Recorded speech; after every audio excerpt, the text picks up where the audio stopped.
டெல்லி சட்டசபை தேர்தலில் ஆம் ஆத்மி கட்சி இமாலய வெற்றி பெற்றுள்ளது. பாரதிய ஜனதா, காங்கிரஸ் கட்சிகள் மிகப்பெரிய தோல்வியை தழுவியுள்ளன. 70 தொகுதிகளை கொண்ட டெல்லி சட்டசபைக்கு பிப்ரவரி 7ஆம் தேதி ஒரே கட்டமாக தேர்தல் நடந்தது. ஓட்டளிக்க தகுதி பெற்ற 1,33,00,000 வாக்காளர்களில் 67% பேர் தங்களது ஜனநாயக கடமையை ஆற்றினர். டெல்லி தேர்தலில் பதிவான ஓட்டுகளை எண்ணும் பணி செவ்வாயன்று காலை 8 மணிக்கு துவங்கியது. துவக்கம் முதலே ஆம் ஆத்மி கட்சியின் கை ஓங்கி இருந்தது. பெரும்பாலான தொகுதிகளில் முன்னிலை பெற்றது. இறுதியில் 67 தொகுதிகளில் வெற்றி பெற்ற ஆம் ஆத்மி கட்சி மீண்டும் டெல்லியில் ஆட்சியை பிடித்தது. பாரதிய ஜனதா கட்சி வெறும் 3 தொகுதிகளை மட்டுமே கைப்பற்ற முடிந்தது. காங்கிரஸ் கட்சி போட்டியிட்ட அனைத்து இடங்களிலும் மண்ணை கவ்வியது.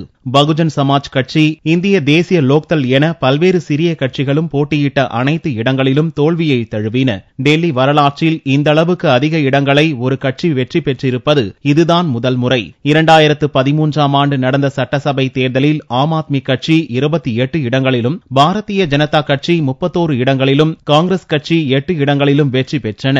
கடந்த ஆண்டு நடந்த லோக்சபா தேர்தலில் மொத்தமுள்ள 7 MP தொகுதிகளையும் கைப்பற்றிய பாரதிய ஜனதா அடுத்த 9 மாதங்களில் படுதோல்வியை தழுவி உள்ளது. லோக்சபா தேர்தலை தொடர்ந்து மகாராஷ்டிரா, ஹரியானா, ஜார்க்கண்ட் மாநிலங்களில் பாரதிய ஜனதா ஆட்சியை கைப்பற்றியதோடு ஜம்மு காஷ்மீரிலும் 25 இடங்களில் வெற்றி பெற்று இரண்டாவது பெரிய கட்சியாக உருவெடுத்தது. மோடி தலைமையில் பாரதிய ஜனதாவின் தொடர் வெற்றிக்கு டெல்லி தேர்தல் மூலம் ஆம் ஆத்மி கட்சி முற்றுப்புள்ளி வைத்துள்ளது.